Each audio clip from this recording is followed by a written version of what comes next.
গুলি করে হত্যা করা হয়। নির্মমভাবে তাকে তার শরীরে বিভিন্ন জায়গায় গুলি করা হয় এবং সে গুলিতে সে ঘটনাস্থলেই নিহত হয় এবং তার সঙ্গে আরেকজন ছিলেন তার সহকর্মী, সেও স্বেচ্ছাসেবক দলের একজন সদস্য, সে আবু সুফিয়ান মাসুদ। তাকেও গুলি করা হয় এবং তার ফুসফুসে গুলি ভেদ করে এখন সেই ঢাকা মেডিকেলে চিকিৎসাধীন আছে, মৃত্যুর সঙ্গে পাঞ্জা লড়ছে। এই মামলা তদন্তকারী কর্মকর্তা এবং আমাদের আইনশৃঙ্খলা বাহিনী তাদের অক্লান্ত প্রচেষ্টায় যারা এই হত্যার সঙ্গে জড়িত এবং তারা এই হত্যায় সঙ্গে কাজ করেছে এবং যারা গুলি করেছে, গুলিকে সহায়তা করেছে, তাদের মধ্যে ৩ জনকে গ্রেপ্তার করা হয়। চারজনকে গ্রেপ্তার করা হয়। তার মধ্যে মোহাম্মদ জিন্নাত, মোহাম্মদ বিল্লাল এবং মোহাম্মদ আব্দুল কাদির এবং মোহাম্মদ রিয়াজ, এই 4 জনকে গ্রেপ্তার করে আজকে আদালতে উপস্থাপন করা হয়।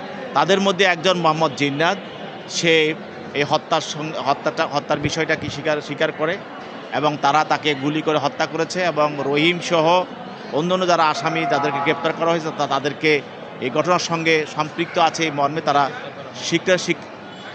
রহিম যাকে গ্রেপ্তার করা সম্ভব হয় না, এই রহিম ছাড়া অন্যান্য তাদেরকে গ্রেপ্তার করা হয়েছে, তারা এই ঘটনার সঙ্গে সম্পৃক্ত এই স্বীকারোক্তিমূলক জবানবন্দি তারা আদালতে প্রদান করেছে। আর বাকি 3 জনের বিষয়ে 7 দিনের রিমান্ড প্রার্থনা করা হয়েছে।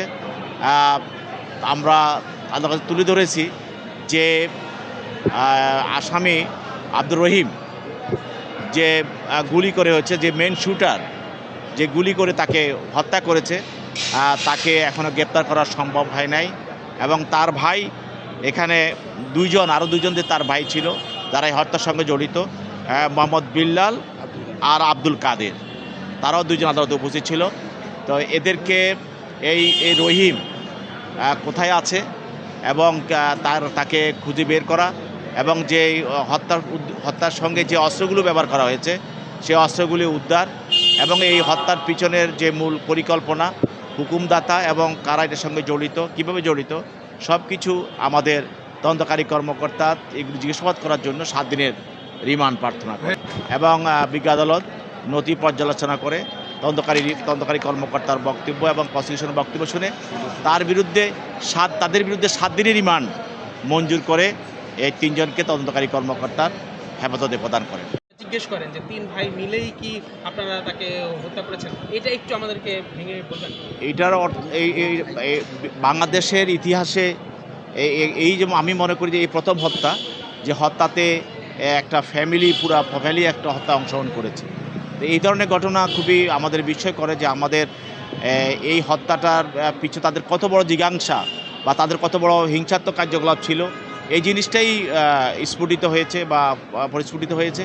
সেই জন্যই সবার কাছে এটা আশ্চর্য বিষয় এসে দাঁড়িয়েছে যে একটা ফ্যামিলির 3 জন সদস্য কীভাবে একটা হত্যা মামলা অংশগ্রহণ করতে পারে এবং সেটা সরাসরি তারা হত্যা অংশগ্রহণ করেছে।